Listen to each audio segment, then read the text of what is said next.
Welcome to the Cumbria Chamber of Commerce podcast, your regular update of business news and issues from around Cumbria. Find out how we support new business and help existing businesses to grow and flourish at cumbriachamber.co.uk. Now here's the Chamber's Business Engagement Manager, Julian Whittle, with the latest episode.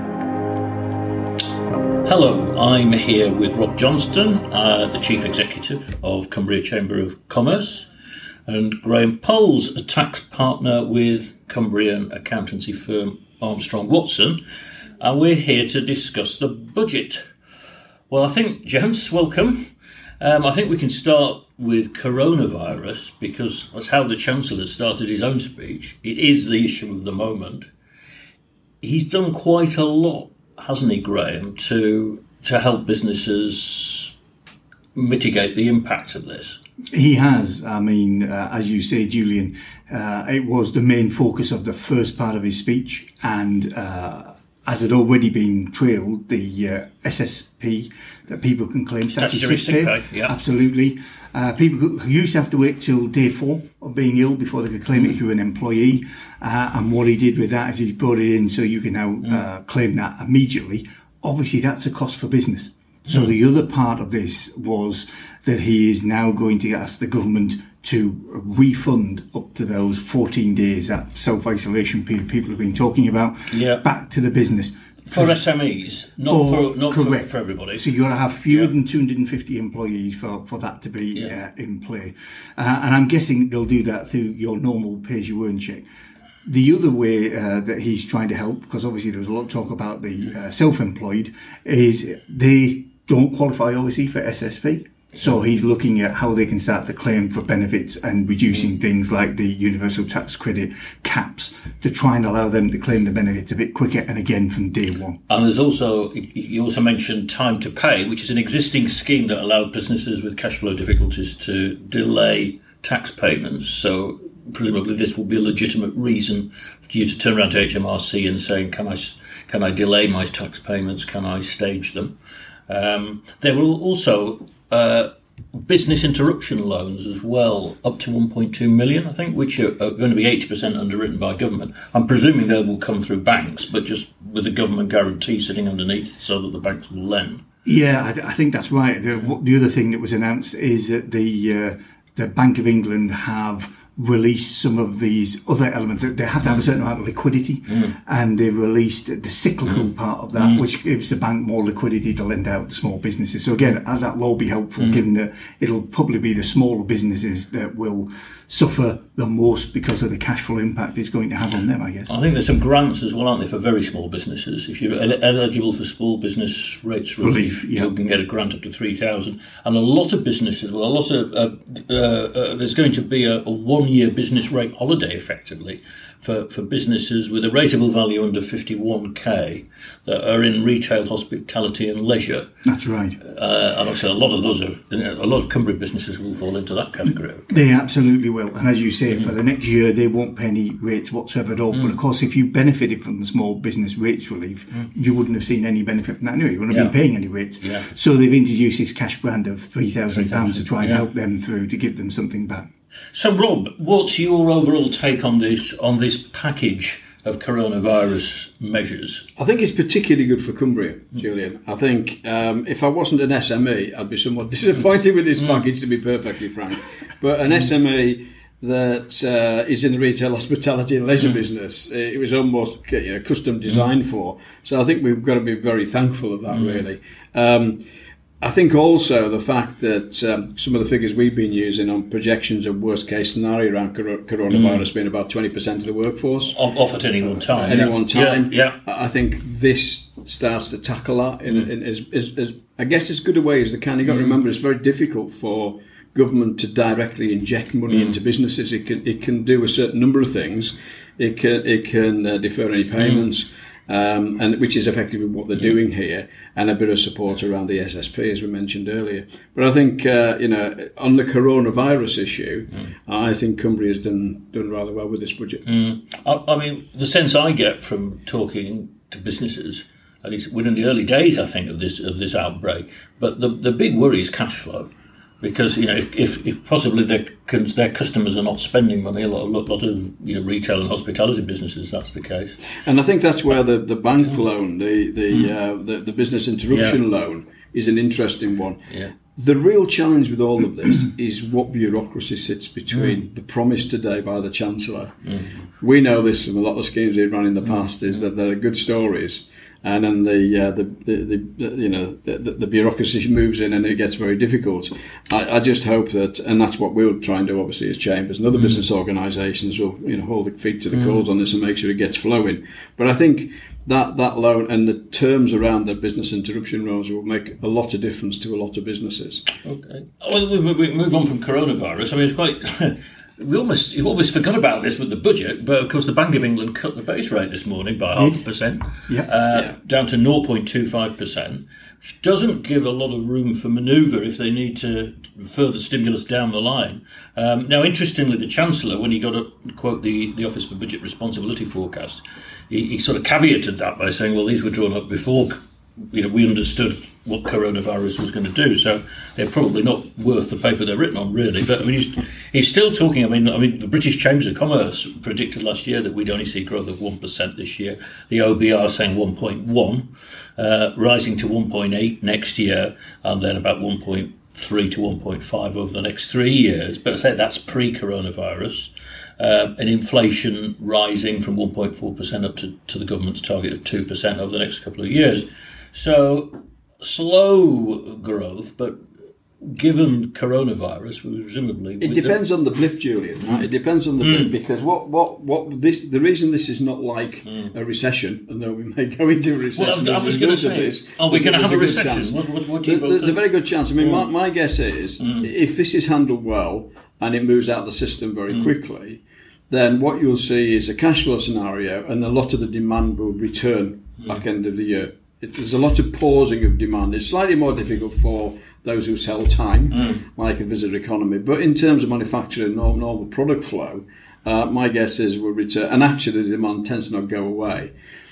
That really predicates on the fact that it's a short blip, and by sort of midsummer to late summer, the economy is coming back. On the particular point of the bank rate cut, that really doesn't pass through to most businesses.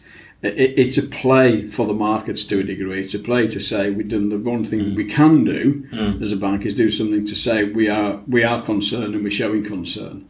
And it's had a bit of an effect. It's had more effect than the Fed.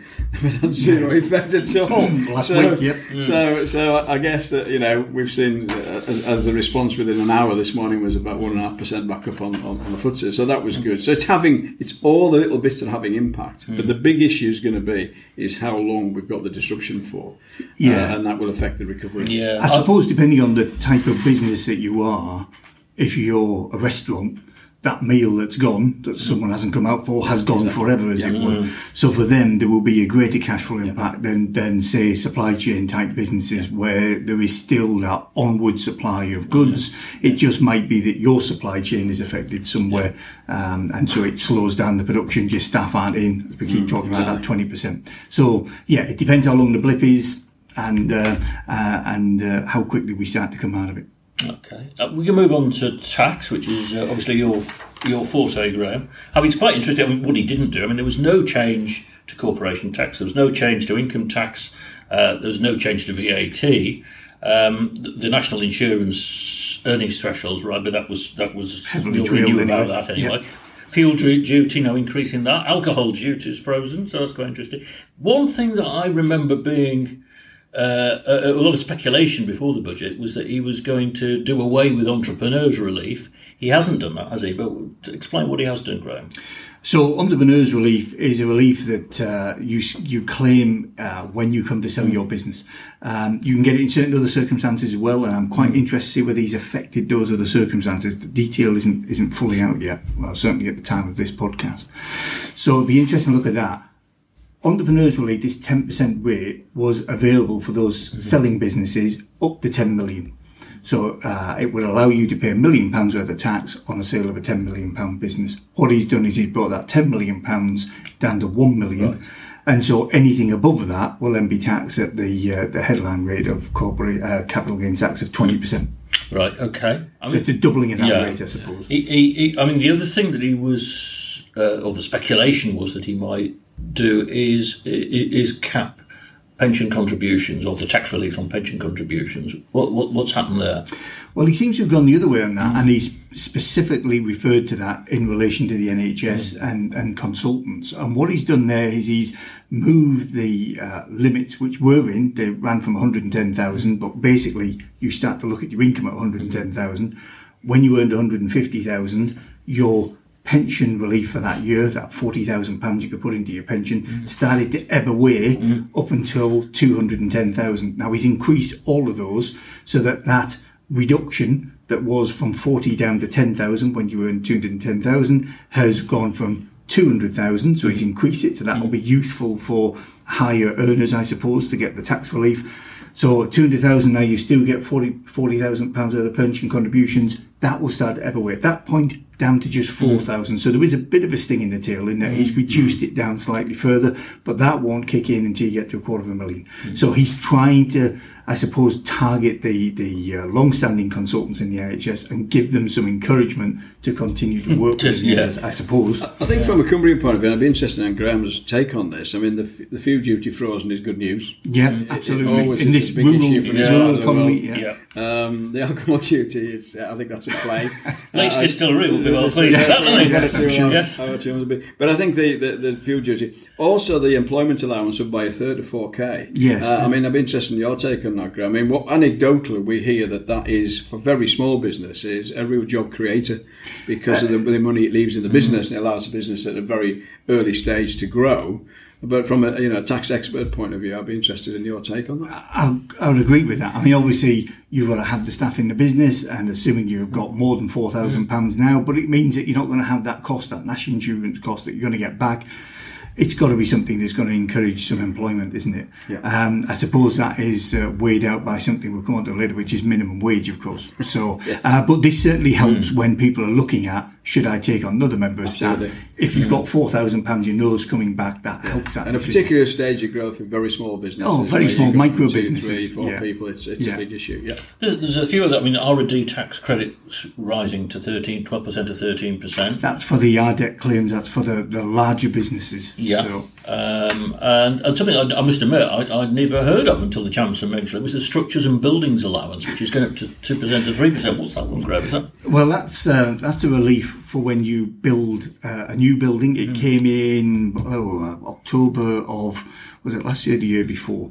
But it's only a very recent allowance. It allowed you a 2% reduction. So back when I first came into tax, there used to be an allowance, industrial buildings allowance, that gave you a 2% reduction as you built a building. This was effectively recreating that. He's now upped it to 3%, which means that you get the total cost of your building as a tax relief, so against the profits that you make, but it will still take you 33 years or so before you get the full cost of your building back. So helpful, but not a decision change. No, okay. The relief for red diesel, he's going to abolish it rather, I think for everybody except for farmers. Is that? Farmers and the fishing industry. So forestry could be heavily hit by that, I suppose. It's off-road, isn't it? Basically, it is. Anything. Although construction industry might be another one where they've got a lot of equipment on site. Now you mentioned minimum wage a minute ago, Graham, and I was going to raise this one because it's something that, as a Chamber of Commerce, we've had concerns about. We've done consultations with members on this. I think it's already risen by about 25% in the last 5 years. What the Chancellor said was that he wants it by 2024, the minimum wage or the national living wage, which is for older workers, to rise to 2/3 of median earnings, and that could mean as high as £10.50 an hour. Rob, what sort of sectors is this going to hit? Well, it hits the heart of Cumbria, really, Julian. I think we've talked about this many times. That the side, particular hospitality, where it is very difficult to increase productivity because you're still employing people. Yeah. It's when we know we're going to be faced with a problem on recruitment. It's a disproportionate hit on those because they also have a high volume of staff in relation to the turnover as well, compared to, say, a manufacturing business. So that is a concern. And to be perfectly frank, from our perspective as a chamber and in consultation with members, there's a general feeling that it's a political game. Businesses don't tend to push everybody down onto the minimum wage if they don't need to, because there's a market out there for staff, and you pay what the staff are worth. But there's a real element at the bottom end there where a lot of smaller businesses, a lot of businesses that don't have the margin, will keep people on before getting rid of them. And the danger is when you fix your staff costs at this sort of level, then the decision to not employ or to lose people is more in focus, and that's my concern. Is that an intervention in a market for labour never seems to bode well. And it's marching forward. I mean, that's just 2/3 median is and it also impacts everybody across the business, of course, because you've got to maintain your differentials. And that's the thing that actually comes out of businesses who will say, well, actually, it isn't just about keeping the bottom end down. I have to maintain the differentials, and that goes all the way to my senior managers. So the impact can be quite significant when you look at the percentage rise that is, if you have to lift that percentage rise across the company. I suppose, Graham, retail's another sector, isn't it, that's already got its issues of its own, as it were, with online competition and what have you, and now they're facing another increased cost. That's absolutely right, and I just echo what Rob said there, is that it is just, as soon as you start dipping into fixing it, obviously you are going to not only increase that cost, but the cost of all of your other staff. And for retail in particular, we're already talking about difficulties they're having. Yes, there's some relief around in the rates relief, but it's going to depend how many people are walking through, what sales you're making over this period, how many staff you're going to have, and then you've got this fixed cost on top of it, what you've got to pay them, because it's going up. Is it 6.2% this April? So there's already a fairly large increase coming in April. Yeah. So right smack in the middle of what is this coronavirus issue, we then got this increase in cost for businesses that are going to be quite badly affected. Look, it's got to have been a political move, this, hasn't it? When you look at the rest of the package, which is about creating stability for business, it's about putting a message out there that don't worry, your cash flow will help you where we can. And then right in the middle of this, you whack a minimum wage figure like this in. And I regard that, as I always have done with this national living wage figures, as it's about drawing in a level of the population to get the government support, and it's purely political. It's not to do with the strength of the economy at all. We mentioned business rates. The fundamental review of business rates, which was a manifesto pledge, he did allude to that, didn't he? I think that's. Can we expect to hear something in the budget on that? I would have thought the next so. budget, rather. Yeah, that's right. I mean, I would assume that we'll either go down to an autumn budget, which will come out sometime at the back end of this year, normally in November, and I would expect to hear something then. I mean, there was a number of other things that had sort of occurred previously on other taxes where we hadn't heard anything in this budget, things like inheritance tax, where I suspect they will put out consultations, they will finally get round to looking, because small business rates has been a big problem. It's been something I've heard you guys talking about on a number of occasions, because it affects a lot of the businesses here in Cumbria. It needs to be sorted. They need to get a system. Okay. Well, perhaps we should move on to spending, because he announced a fair bit of that, didn't he?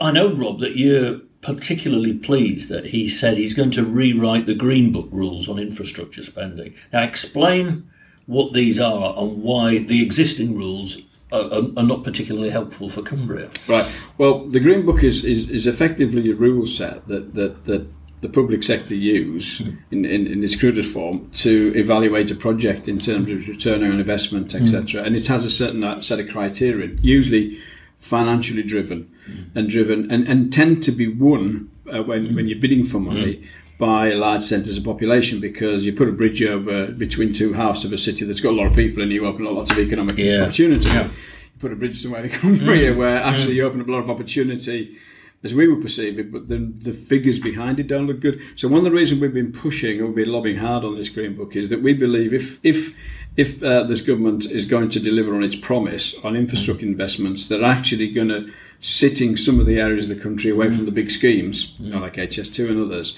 then they need to change the rule set at which they're going to put the money in. And one of the things we've been saying is there needs to be another matrix in there that allows us and other areas of the country like us to bid for transformational investment that might not have the per capita return on investment that you get if you're in the middle of Manchester, for example, the middle of Liverpool. So it's quite a big win, that. It is also, though, let's be perfectly frank, difficult to see how this government is going to deliver in some of the territories it's won if it doesn't change the structures of delivery. To change the ground rules, And that, I think, is only the first move. They really do need to put an infrastructure in place that is fit for purpose to get that money into the regions and get it invested. Well, I think one figure I picked out from his speech, he's talked about 600 billion over the next 5 years on additional infrastructure spending, road and rail.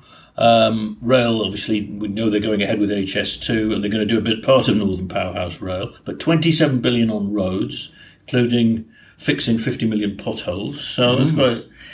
We don't, at the time of this podcast, know how much of that money's coming to Cumbria. Where the potholes are, do you? Where the potholes? We know where the potholes. There's even potholes on the M6 now. I was driving down the M6 the other day to negotiate politics around which potholes they're going to fill in. I did see that the A66 was included in that, though, fortunately. In the government documentation, we were talking about finally dualling the A66. Which other section they're going to do, who knows? It's the Penrith to Scotch Corner bit, I think, that's been in the offing, not west of Penrith. They keep doing bits of it. That's the issue. Well, I think that's just repairs at the moment, but there is this plan to dual it. So hopefully that will it's mentioned again in his document. Yeah, and there's 12 billion for affordable homes as well, because that's an issue in parts of Cumbria in particular, isn't it? And another Cumbrian one is doubling expenditure on flood defences to, I think, 5.2 billion over 6 years. So we'd hope to get a share of that as well, I would think. And I think it's going to be really interesting, Julian, to see how that pans out, because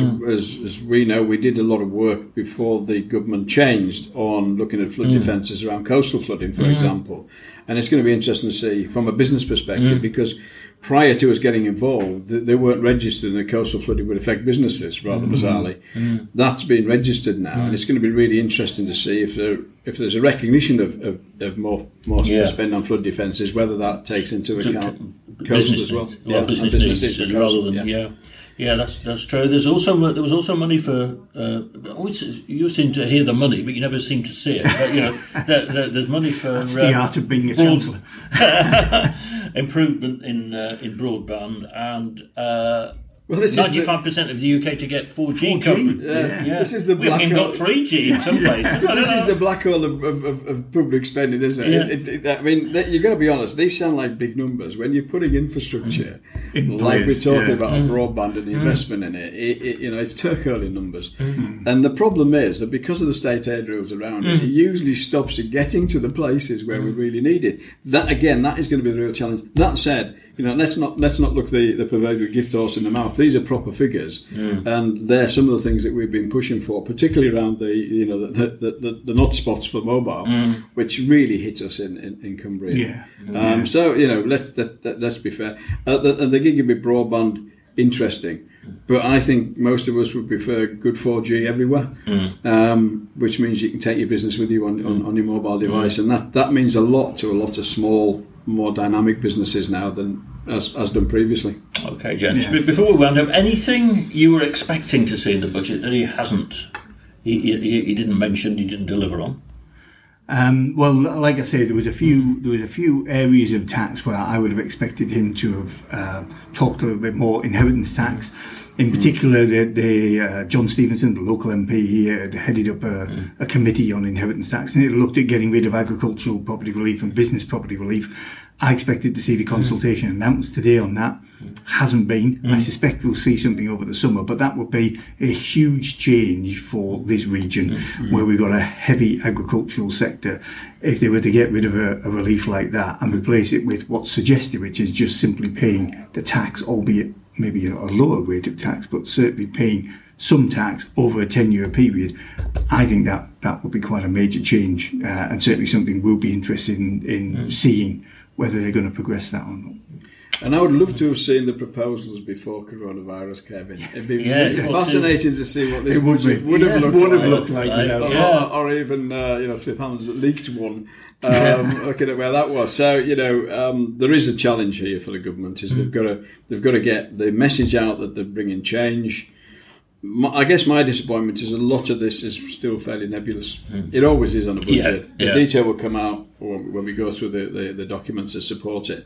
And I think what it's done is it's a mitigation on the impact of business for coronavirus, and the real, I guess, if we get through it over the summer, the real tell is going to be any autumn statement or autumn budget, where they really want to be with that, and picks up on the taxes issue, I think. And the other thing that was interesting was we didn't hear much about Brexit, which is what you probably would have been hearing about. I think it's a banned word, isn't it? That's right. We're coming to the end of the transitional period at the end of December, and we didn't hear a lot about what is going to happen and how he's going to encourage businesses. Now, I suspect we'll hear more about that again as we go towards the presumably some form of autumn budget.